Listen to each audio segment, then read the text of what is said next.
Donc là, Laurent, vous avez pris possession donc d'une maison que vous avez achetée 140 000 €. On avait vu que sur l'acte de vente figurait que la maison était occupée sans titre. Voilà, vous prenez possession de cette maison. On s'aperçoit donc que la famille qui s'en va est agressée. Là, vous faites des travaux. On s'aperçoit que vous êtes mis en examen. Moi, j'ai une question directe à vous poser. D'après nos informations, effectivement, il n'y a pas que ça. D'après nos informations, vous avez déjà fait de la prison, Laurent. Est-ce que c'est vrai? Alors, Laurent dira ce qu'il voudra. Hein, voilà. Ah ben bien sûr. Bien sûr. J'espère qu'il dira la vérité. Mais il dit la vérité. J'ai été plusieurs fois en prison, oui. Et alors? Alors, non, mais c'est vrai, on a le droit de purger sa peine et d'avoir fait des erreurs. J'ai pas le droit, donc j'ai pas le droit d'acheter une maison, c'est ça? Surtout que c'est à ma compagne la maison. Entièrement à ma compagne. Vous avez été la maison a été achetée par votre compagne? Oui, entièrement. D'accord. Voilà. J'ai pas mis 1 € dans la maison. Qu'est-ce que ça a à voir avec le trafic de stupéfiants? Qu'est-ce que ça a à voir? On dévoile mon casier, on dévoile tout. Je vois pas trop. Alors, Laurent, on a juste pour savoir, vous avez été en prison pourquoi? Pourquoi vous avez été Auparavant? Oui. Pour des délits routiers. Délits routiers, c'est-à-dire? État d'ivresse. Ah d'accord. Ouais. Combien de temps? Ma plus grosse peine de prison, c'est 7 mois. 7 mois, pourquoi? Délit routier? Ouais. C'était quoi? Conduite en état d'ivresse? Conduite en état d'ivresse. D'accord, donc 7 mois de prison. Quand on parle de trafic de stupéfiants, c'est vrai ça aussi? Vous êtes mis en examen pour ça? On est mis en examen, on est dans un trafic de stupéfiants. Voilà. D'accord, mais quand on dit trafic de stupéfiants, c'est juste vous ou c'est aussi votre compagne? Ma compagne, elle est liée à l'affaire juste parce qu'elle voyait ce qui se passait finalement à la maison. Mais elle a rien à voir. D'ailleurs, elle n'a pas fait 1 jour de prison. D'accord. Donc voilà, moi j'étais en prison pour cette affaire. Trafic de stupéfiants, vous avez déjà été en prison, exactement. Pour détention illicite d'armes de catégorie B et C, c'était quoi comme arme? Un fusil de chasse et un point américain. D'accord. Et participation à une association de malfaiteurs en vue de la préparation d'un délit, c'était quoi? C'est ça, là, c'est tout le... C'est l'affaire des stupéfiants. L'affaire de stupéfiants. D'accord. Donc voilà. c'est vrai que c'est sorti à la radio, hein, voilà, et sur les réseaux. Posez des questions. Mais quand même, on s'aperçoit au fil des jours que le passé de votre client et son présent est quand même compliqué. Alors certes, ça n'a rien à voir avec l'achat, mais quand on connaît les conditions de l'achat, vu son passé de délinquant, ça pose des questions. Ça pose des questions. Est-ce que l'achat est clair? Bah oui. Alors, je vais vous répondre. Déjà, juste, je voudrais prendre 1 minute pour établir quelques vérités, parce qu'il y a une thèse officielle maintenant qui est de dire dans les médias, depuis 2 jours, je regarde, même ici d'ailleurs, de dire, bah voilà, en fait, la thèse officielle, c'est Laurent a menti aux médias parce qu'il savait que la maison est occupée par une famille et qu'il a acheté pour ça les maisons moins chères. C'est la thèse que tout le monde partage et ce qu'on entend partout. Bien sûr. Mais sauf que c'est pas ça du tout. On est venu lundi, et je vais le répéter aujourd'hui encore une fois, Laurent, il n'a pas menti aux médias dans la mesure où il ne savait pas que c'était une famille installée dans la maison avec serrure changée, avec abonnement EDF et avec un faux titre de propriété. Il pensait, et c'est ce qu'il dit, et c'est la vérité, que c'était squatté occasionnellement par une personne de temps en temps avec d'ailleurs un matelas.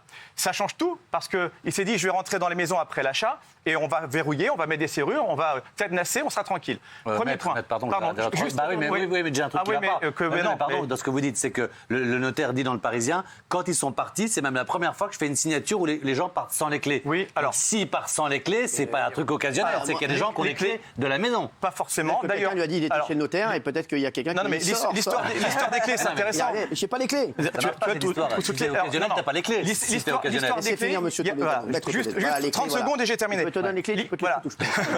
L'histoire des clés, il n'a pas eu la clé le jour de la vente. D'ailleurs, on voit une vidéo où l'agent immobilier le dit. Par contre, il a eu les clés quelques jours après. Pourquoi je dis ça? Parce que j'ai vu sur les réseaux sociaux, et même Gilles en parlait l'autre fois, en fait, on a dit que ce trousseau de clés qu'il a ramené, qui revient avec ce soir, c'est un trousseau de clés totalement bidon, qu'il n'a jamais eu les clés. Or, les clés que j'ai entre les mains... C'est lui qui l'a dit ça. Ce sont les clés de la maison. Ce sont les clés de la maison. Et d'ailleurs, il y a un petit porte-clés qui est gravé au nom du vendeur. Il y a le nom du vendeur. C'est un détail, mais tout ça pour dire qu'il y a plein de choses qui sont dites et qui sont fausses. Deuxièmement, je voudrais juste dire... Là, vous ne dites pas la vérité.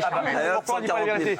Ce sont les clés du vendeur. La mise en scène, c'est le premier jeu de clés. Laurent l'a reconnu lui-même. Là, il a un jeu de clés qui sont les clés, donc il a bien eu un jeu de clés à un moment donné, pas le jour de signature. Et je voudrais juste préciser sur l'achat à 140 000 €. Alors, on dit... Attendez, juste 2 minutes pour revenir sur les clés. Frère, il y a combien de portes à mon accident? J'ai jamais vu autant de clés. Là, on fait un plan serré. Voilà, quand on réalise l'émission, on fait un plan serré sur les clés. Voilà, donc c'est très simple. Si je vais réaliser l'émission, c'est pas un plan serré. Ça c'est un plan américain. Voilà, ça c'est un plan serré sur les clés. Voilà, merci. Je vais aussi m'occuper de la réalisation de l'émission. C'est aussi simple que ça. Voilà, normalement, quand on fait une vanne, il faut vraiment être sur le bas. On fait une vanne sur les clés. Les mots clés, les clés sont là. Voilà, là, pour moi, c'est animateur. Ça, c'est clé. D'accord? Ça, c'est écran. Voilà, merci en régie. Oui. Voilà, juste, je termine. Voici les clés. Voici les clés. Merci Gérard. Merci Gérard, exactement. Oui. Deuxième précision, ce qu'on répète tout le temps, c'est qu'en fait, il a acheté la maison bien moins cher que le prix du marché. 140 000 euros au lieu de 240 000 euros. Il a fait une super affaire, etc. Moins cher du prix du marché. Moi, je dis non. Il n'a pas du tout acheté la maison, moins cher que le prix du marché. On l'a dit, on le répète, c'est une maison, en fait, quand on la voit comme ça, elle a l'air mignonne, mais dedans, il n'y a rien. On sait tous qu'on a tous fait des travaux dans notre vie. Lorsqu'on fait venir un entrepreneur, juste si on fait le sol, la plomberie, une salle de bain, l'électricité, on a pour 50 000. Là, il y a au moins 100 000 euros de travaux. Donc, quand vous achetez... Mais vous répondez pas aux questions. Si je finis une phrase... C'est vraiment intéressant. Si je finis une phrase, vous comprendrez ce que je dis. Les clés. Non, c'est pas ça la question. La question, c'est qu'on dit qu'il a fait une super affaire. Victime ou coupable? C'est ça la question. Il a acheté le prix... Parce que c'est vrai qu'il est passé de victime, et ici, parfois, il y en a qui le traitent comme un coupable. Oui. Donc, c'est ça qu'on vous pose, la question qu'on vous pose ici, chez vous. Juste, Laurent, il paraît que tu vis maintenant en enfer, parce qu'il y a plein de gens qui viennent dans ta maison, qui te reconnaissent, c'est une tannée pour toi. Bah ouais, tout le monde vient. Bon, les gens dans l'ensemble sont plutôt avec moi, hein, mais il y a quelques personnes, effectivement, qui passent, qui sont pas contentes. Après, voilà. Hein. Moi, je trouve ça quand même un peu dommage de vous là. Vous retenez quoi? Vous retenez mon casier judiciaire. Vous retenez. C'est pas nous qui l'avons sorti. À la base, c'est un problème de squat. Et c'est un problème de squat. Faut régler les problèmes de squat. On est parti complètement sur autre chose. Il y a plein de gens dans mon cas là. Il faut les régler ces problèmes de squat. On parle carrément d'autre chose. Je comprends pas. C'est pas ça qu'on dit. Le problème, c'est que plus on avance dans cette histoire, plus tout est confus. Moi, je dis pas. Mais que vous confus, êtes... confus non, quoi? mais laissez-moi juste finir Bien une sûr. phrase. Je dis pas que vous êtes victime ou coupable. Plus ça avance, plus c'est confus. Et malheureusement, ça va desservir aux prochaines victimes de squat. Parce que maintenant, ça sera plus audible. Il y aura pour toujours un soupçon sur les conditions. Et alors qu'il y a une urgence, c'est régler, changer la loi. Parce que la loi est insupportable. Et donc, au contraire, j'ai prouvé là à tout le monde qu'en 24-48 heures, on peut les régler les problèmes. Absolument. Voilà, j'ai prouvé ça à tout le monde. Je vois pas pourquoi les autres, ils attendent des années. Parce que vous n'avez pas tout dit. Vous n'avez pas dit toute la vérité. Au moins, ça aurait servi à ça. Mais vous avez dupé tout le monde, vous avez dupé les médias, vous avez dupé le ministre. Laissez parler, pas tous en même temps. La barbe, laissez-le parler. Et quand on vous dit que vous avez dupé les gens, vous répétez dans les coins. Bah non, je me suis servi des médias, je me suis... Ouais. Mais de toute façon, en médiatisant l'affaire, vous saviez que peut-être potentiellement ça allait sortir. C'était un risque que vous preniez malgré tout. Mon casier judiciaire, Ouais. Mais ça me dérange pas du tout. La preuve, je viens ici, je vous le dis. Aujourd'hui, vous êtes mis en examen encore? Oui, je suis mis en examen, on va être jugé, je pense, fin d'année. Ou... Vous avez fait 8 mois de placard? Non, j'ai fait 6 mois et demi, là, je pense que c'est fini. D'accord, pour vous, c'est fini? Ouais. Voilà. Et vous achetez la maison à quel moment par rapport à votre incarcération? Je sors le 9 mai, je l'achète le 19 mai. Enfin, je l'achète, ma compagne l'achète. 10 jours après, pour ceux qui savent faire des calculs. Moi, je vais vous dire, moi, je vais donner un peu mon avis là-dessus. Bien sûr, on a cette histoire, on ne sait pas trop s'ils savaient pas, etc. Moi, juste ceux qui se servent du casier judiciaire de quelqu'un pour dire s'il a un casier judiciaire, c'est qu'il est coupable, ça, c'est insupportable. Il y a plein de gens qui sont en prison, qui ont purgé leur peine et qui ont envie de rebondir dans la vie et qui ont envie d'avoir une vie normale. Donc ça, tous ceux qui ont fait ça, et pour moi, et on l'a repris ici même, le casier judiciaire, je vous le dis, pour moi, ça c'est dégueulasse. Non mais je vous le dis, c'est dégueulasse parce que on a tous le droit de faire des erreurs. Il a purgé sa peine, il a fait 8 mois de placard. Donc voilà, aujourd'hui, c'est pas parce qu'il a fait 8 mois de placard que c'est lui qui est devenu coupable. On a envie de savoir la vérité sur cette affaire, c'est tout. Voilà, mais c'est vrai que, je vous l'ai vu même ici, voilà, il y en a beaucoup, dont Gilles qui disait, voilà, maintenant... Oui, c'est l'argent de la drogue, oui, c'est ça. Oui.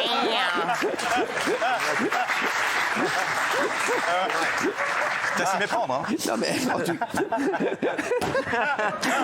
si même maintenant les témoins se mettent à imiter Gilles Verdel, c'est incroyable. Je m'attendais pas du tout que ce soit lui. Oui, c'est l'argent de la drogue. Laurent, moi je vous pose la question directement. Est-ce que les 140 000 euros, c'est l'argent de la drogue? Non, c'est sa femme. Maître, je vous la pose aussi. C'est une très bonne question parce que ça a circulé. J'ai aussi entendu qu'il avait une valise avec 140 000 euros en espèces, etc. L'argent de la drogue, bien sûr. Alors c'est pour ça que je lui ai demandé demandé de venir avec des documents. En fait, il a acheté la maison 140 000 euros et il a fait un crédit auprès d'une grande banque française. Je crois que c'était sa femme qui l'avait acheté. Non, enfin, sa femme, c'est ma compagne. ils sont mariés ou coupable? Non. Ils sont pas mariés. Bah, on comptait peut-être faire un enfant, on comptait sur la maison pour avancer un petit peu dans la vie, mais là on est en train de me... Pour l'instant, vous n'avez jamais consommé, vous attendez la maison pour faire... Ouais, c'est ça, ouais. Même si t'es pas marié, C'est sa femme qui l'a acheté ou c'est lui? C'est sa femme qui l'a acheté, maintenant c'est un couple, c'est sa femme qui l'a acheté et il y a un crédit qui a été fait de 140 000 euros, donc 100% à crédit. La seule somme qu'ils ont mise, c'est l'apport, il y a 15 000 euros, ce sont les frais de notaire qui ne sont pas pris en charge. Et les frais de notaire, ils n'avaient même pas les 15 000 euros, ils ont fait le tour de la famille, on leur a prêté. Et je vais demander pour être complet parce que j'ai pas envie de dire des bêtises non plus. Donc il est venu avec son crédit, il est même venu avec une lettre de la banque qui atteste l'origine des fonds de l'apport. Et je sais que Cyril veut l'avoir, donc je l'ai préparé. Donc il y a vraiment nos problèmes là-dessus. Il faut savoir qu'il ne travaille pas. Sa compagne gagne autour de 2 000 euros. C'est pas des gens riches. On pense qu'il a fait une super affaire, qu'il va s'en mettre plein les poches. Il va avoir 100 000 euros de travaux, donc il va revenir au prix du marché. Et il est endetté pendant 25 ans, plus un prêt de 50 000 euros pour les travaux, 50 000 euros pour commencer les travaux. Donc il y a au moins 100 000 euros de travaux et ils sont endettés pendant 25 ans. Donc l'argent de la drogue, tout ça, ce sont des délires qu'on entend depuis quelques jours. Il est quand même allé en prison, monsieur, pour quelque chose. Oui, mais ça n'a rien à voir. Il faut rappeler que votre femme est conseiller clientèle patrimoniale. Ce qui est marqué, c'est ça? Ah bon? Non, ça c'est le. Non, ça c'est la personne qui atteste de l'origine des fonds. Comment t'es en lecture aujourd'hui, toi? Écoutez, je vais vous dire la vérité, je n'ai jamais fait de prêt. Parce que je ne veux pas faire d'examen de sang. Bon, forcément, je ne fais jamais. Jamais fait de prêt? Parce que je ne fais jamais d'examen de sang. Je ne peux pas. T'as aucun emprunt? Je déteste les piqûres, ni dans le bras, ni dans le cucu. Voilà. Non, mais c'est vrai. C'est vrai ou pas ça? Non, je vous jure que ça c'est une histoire vraie. Voilà, c'est une info que je vous donne. Quel Laurent, besoin de mecs, je te dis, voilà, ta femme a fait une prise de sang pour le prêt. Je sais pas. Attendez, Pas c'est pour pas ce montant, partout la pas pour prise ce de montant. sang. La prise de sang, c'est Bonne pas assurance. partout. Les gens qui achètent des maisons à 200, 250 000, il n'y a pas besoin de prise de sang. Raymond, Peut-être que... C'est au-dessus d'un certain À moins de nombre. 300 000, c'est pas... Je sais que ça ne te concerne pas, mais à moins de 300 000, il n'y a pas de prise de sang. Les assurances, passer un certain seuil, ils demandent des prises de sang, des examens plus poussés. Jamais fait ça. Oui. Pour vous, victime ou coupable? Bah, victime, ou évidemment. coupable? Victime, c'est insupportable. Sur ce plateau, il y en a qui se croient dans un tribunal comme Gilles Verdez et qui pensent que c'est à eux de dire si monsieur a le droit de faire telle ou telle chose, alors que c'est à la justice. Évidemment, Laurent est innocent. C'est pas parce qu'il a été mis en examen dans des affaires qui n'ont rien à voir qu'il doit être coupable surtout et qu'il est fautif surtout. Il est innocent et je trouve ça pas très clean de la part des médias. On a l'impression que parce qu'ils se sont fait entre guillemets, mais on a l'impression que parce qu'ils se sont fait entre guillemets berner, ils se vengent en sortant des informations qui n'ont rien à voir pour influencer l'opinion contre Laurent et que faire en sorte que juste parce qu'il nous a menti. surtout. Il est pas coupable, mais il nous a menti. Pardon, Laurent, moi j'étais là, j'étais à côté de vous, vous êtes arrivé avec votre femme et vous avez dit on a acheté une maison et tout ça. On était tout contents d'y aller et au moment de mettre la clé, il y avait des gens. Bah non, il fallait nous dire la vérité, au moins juste. Il y avait des squatteurs, on le savait quand on l'a acheté, peut-être des squatteurs occasionnels. C'est tout, c'est juste ce mensonge-là qui nous a touchés. Comme il y a un premier mensonge, j'étais là. C'est vrai. Il a dit qu'il y avait un matelas et qu'il y avait peut-être des jeunes de temps en temps qui venaient squatter. Pardon, j'étais là, on était tout contents d'acheter, on voulait rentrer dans la maison et au moment d'y aller, on a vu qu'il y avait des gens. C'est pas la même chose. C'est ça ce qui fait qu'on a l'impression d'être pris pour des cons. Bah, demandez-lui. Je vais demander. Non, mais J'ai répondu 15 fois. Il y avait des squatteurs occasionnels. Voilà, j'ai acheté la maison en tant que telle. C'est tout. Bah, pardon, peut-être. Après, ça a fait tout un bazar. C'est en train de. Non, parce qu'on a demandé, et Géraldine avait raison, il y a 2 jours, elle a dit mais pourquoi pendant 7 mois vous n'êtes pas parti vérifier? Eh ben, il n'a pas voulu en parler parce qu'il n'est pas obligé de déballer. Bah oui, je vais pas arriver et dire il est en prison. Donc il est en prison, il n'a pas pu savoir que pendant ces 7 mois il y avait quelqu'un dedans. Bon, ah ben non, il est obligé de raconter sa vie. Ce matin j'ai écouté la radio, les gens rigolaient. Bah oui, il a vu la maison 7 mois avant, 3-4 fois c'était vide. Après il a signé quand il est sorti. Enfin sa femme a signé avec lui et mais il n'a pas vu entre temps. Donc il est en prison, il n'a pas voulu le dire. C'est elle qui achète en plus. Et alors donc. Elle n'a pas été la voir du tout. Bah non, sa femme elle n'est pas partie voir la maison. Avec la viande pour le barbecue, c'est un petit peu. Qu'est-ce qu'il y a, Daniel? Alors dis-nous, pour toi il est coupable? Non, alors pour moi, je ne sais pas s'il est coupable. Il est responsable. C'est-à-dire responsable, en fait, c'est vous qui avez médiatisé l'affaire. On ne vous a pas forcé. Vous en avez profité puisque vous êtes dans cette maison. On est d'accord, vous n'auriez pas été dans cette maison aujourd'hui si vous n'avez pas médité. Donc ça, vous en avez profité. Tant mieux pour vous. Donc évidemment, maintenant, n'allez quand même pas essayer de nous faire pleurer parce que votre casier judiciaire a été révélé. Mais pas du tout. Moi, ça me dérange pas. Mais on a quand même une famille. Moi et ma compagne, il y avait peut-être. La médiatisation. Tout le monde n'était peut-être pas au courant. je trouve c'est dans ce sens-là que je trouve ça pas cool. Que moi, sinon je serais pas venu m'expliquer. mais moi, je me serais caché limite. Mais moi personnellement, ça me dérange pas du tout. Je trouve qu'en fait, à la limite, ça n'a rien à cherche voir pas à faire pleurer et c'était qui que pas ce soit. nécessaire qu'on connaisse ce casier judiciaire. Donc je dis pas ça. Mais simplement, voilà, je n'ai pas envie de pleurer quand vous me dites qu'on a dévoilé votre casier judiciaire. C'est vous qui vous êtes médiatisé tout seul. Donc parce voilà, que c'est médiatisé pour un squat et pas pour d'autres choses. Ouais, voilà. C'est pas normal de venir raconter sa vie. Vous pensez que ses proches, sa famille, je crois que sa famille n'était pas au courant. Les voisins, son futur employeur, ils cherchent un emploi. Qu'est-ce qu'on va faire maintenant? Aujourd'hui, partout, on a l'impression que c'est Jacques Messrine. On vient citer qui choisit la notoriété, qui veut être acteur et qui après râle parce que les gens leur demandent. Mais pas du tout. Mais vous Vous avez profité déjà. Delphine, tu t'appelles Delphine, Daniel? Non, il y a une j'aimerais bien. différence entre omettre et mentir. S'il était venu en disant bonjour, je m'appelle Laurent, j'ai un casier judiciaire, j'ai un problème avec ma maison, personne ne l'aurait écouté. Donc effectivement, il n'a pas dit qu'il avait un casier judiciaire parce que ça ne servait en rien au problème de fond qu'on est en train d'oublier totalement. Bon, alors moi, je suis pas d'accord avec tout ce que vous avez fait. Apparemment, vous avez purgé votre peine, mais moi, j'ai envie de vous prendre en porte-parole de tous ces gens qui subissent la loi, et cette loi qui est mal foutue, qui est pour les squatteurs et contre les propriétaires. Donc moi, j'ai pas envie de vous accabler parce que vous êtes allé en prison, vous avez réglé votre truc. J'ai envie qu'on écoute le fond du problème et que vous serviez et que ce que vous avez vécu serve aux autres. Il faut changer la loi. Ce qu'on peut retenir, c'est que la loi, elle a changé justement en janvier 2021. Ouais. Maintenant, c'est beaucoup plus simple pour les propriétaires. Il suffit de déposer une plainte, on fait constater le squat, on vient dire qu'on est propriétaire et on va voir le procureur qui peut les faire partir. C'est expulsion administrative. Le problème, c'est que souvent, ça ne fonctionne pas. Là, qu'est-ce qui s'est passé? Gérard Darmanin, lui, a passé un coup de fil et le procureur, il l'a fait. Mais normalement, ce n'est pas l'initiateur qui doit le faire. Gérard Darmanin ou pas du tout? Non. Du préfet? Non plus. De quelqu'un? Personne. Bah voilà, c'est ça. Et des squatteurs? Non plus. Ils sont partis? C'est bien. Ils ont été relogés. Ouais, ils seraient relogés par la ville, ils auraient été relogés par le maire dans un centre. Et c'est vrai, Laurent, qu'ils ont été agressés le jour de... Il y a une enquête en cours, je sais pas.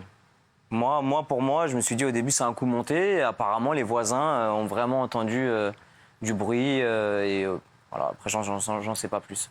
Il sort de prison il n'y a pas longtemps, donc quand on dit est-ce que tu n'es pas mêlé à l'agression, on se doute bien que sortant de prison, il ne va pas organiser une agression qui lui servira à rien. Ça aussi, c'est des fantasmes qu'on a pu voir là-dessus. Puis il n'a aucune raison d'expliquer aux journalistes parisiens la première fois qu'il a un casier judiciaire. Il ne postule pas pour être dans la police ou au concours Miss France où il faut avoir un casier judiciaire. C'est vrai, voilà. Ça n'a rien à voir. Il vient parler d'un squat, il ne vient pas parler d'il veut s'enrôler dans la police. Donc il n'a aucune raison de raconter tout ça. Donc il n'a pas dit, mais il n'est pas coupable de ne pas l'avoir dit parce qu'on ne l'a pas demandé, puis il n'a pas à le dire. Il vous l'avait dit, maître? Il vous l'avait dit, maître? À vous? Il vous l'avait dit, maître? On n'en a pas parlé honnêtement. Non, il m'a pas tout dit. C'est vrai que c'est pas un garçon qui est hyper loquace, voilà, comme ça. Donc il va pas raconter sa vie. Puis on n'a peut-être pas envie de raconter, même à un avocat, parce que ça n'avait rien à voir quand on s'est rencontrés, que j'ai fait de la prison, etc. Il a peut-être pas envie de raconter ça. Il a envie de tourner la page, passer à autre chose. Il a fait des grosses bêtises. Il a été condamné, il a payé, il a purgé. Maintenant, allez, on lui souhaite bon vent dans sa maison, qu'il fasse des enfants, qu'il trouve un travail. Et ça va être compliqué des barbecues, et voilà. Et c'est compliqué. Ce qu'on peut lui reprocher, c'est ce que Mathieu a dit, il n'a pas dit en fait. Qu'est-ce que tu auras à lui dire, toi, Laurent? Moi, j'aurais à lui dire, voilà, tu as juste dit, tu t'es servi de la presse, tu nous as pas dit la vérité, tu nous dis pas que tu sortes chez le notaire sans clé, tu nous dis tu viens avec ta fiancée pour qu'on ait un peu pitié de toi, la charité, c'est pas bien ce que vous êtes en train de lui faire. Moi, ce que je dis maintenant, pourquoi mettre le casier judiciaire? Ça sert strictement à rien. Il a été chez le notaire, tout ça, ça a été fait devant la loi française. Il a signé. Sa femme, elle a pris un crédit de 140 000 €. Ils vont le rembourser, le crédit. Donc maintenant, si c'est pour sortir des trucs sans arrêt comme ça, moi, je trouve que ça sert à rien. C'est bête. Il a fait un coup. Voilà, il a fait une maison à 140 000. Vous dites, il n'y a rien dedans. Ben non, donc quand on rentre dans une maison, de toute façon, il n'y a rien dedans. Rien que le terrain, déjà, il a fait une bonne affaire. La maison, je ne pense pas qu'il va faire 100 000 € d'impôts, 100 000 € de travaux. Je ne pense pas. Enfin, moi, je suis content. Parce que oui. Voilà, maintenant, c'est comme a dit Delphine, si ça peut servir pour les autres qui squattent, il faut changer cette loi. Il a montré qu'en 48 heures, on peut changer la loi. Raymond, moi, je ne suis pas content. Je suis désolé. Et pour moi, Laurent, je vous le dis les yeux dans les yeux, pour moi, vous êtes coupable. Gilles, je t'aimais bien. Hein. Tu veux que me bombarder. Mais si, encore, là, c'est fini. On a réglé le problème. Ça y est. Non, moi, non, je trouve qu'il n'est pas réglé. Alors, il faut quoi d'après toi, Gilles? Il faut quoi alors? Qu'est-ce qu'il faut? Il faut que je leur rende la maison? Je leur rends la maison? Qu'est-ce qu'il faut, Gilles? Il n'y a aucune animosité, mais je vous le dis les yeux dans les yeux. Là, à chaque fois, vous venez. Parce que vous êtes obligé de venir. Non, il n'est pas obligé. Je suis pas obligé de venir. D'ailleurs, tout le monde m'a dit, mais n'y va plus, tu es dans ta maison. Mais laissez-moi juste finir. Parce que vous subissez, parce qu'à chaque fois, il y a de nouvelles révélations. Alors moi, je vais vous dire, et après, il y a quoi? Bah oui, mais c'est pas si simple. Il n'y a plus rien, je crois qu'on a fait le tour. Au début, c'est pauvre Laurent, après, c'est ah bah Laurent avait un casier, après Laurent a fait de la prison. On a le doute sur tout. On n'a pas le droit de faire de la prison. Mais si, Cyril, mais on a bien sûr le droit à une deuxième chance.